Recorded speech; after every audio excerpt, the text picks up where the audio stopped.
Nambari unayopiga imezimwa. Mtu wa Safaricom anasema nini?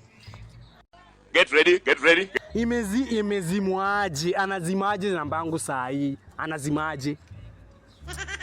Wewe pia unaniambia amezima. Hebu acha nipigie hata Safaricom. Unanibeba ufala. Huyu jamaa anazimaje? Na ndo na wadai do. Hii do ni yao. Si ati ndo yangu. Si do yangu. Si niko na fuliza yao. Acha nipigie wa Safaricom. Kuna namba yao. Press 1 peleka huko. Rada. Amezima namba saa ngapi? Amezima saa ngapi? Aliwaambia nazima kwa sababu gani? Alizima juu ya alikuwa na nani akizima? Alikuwa na nani? Hiyo ndo nataka kujua.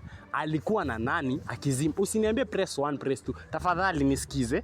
Alizima namba saa ngapi? Alizima akiwa na nani? What was the reason behind it?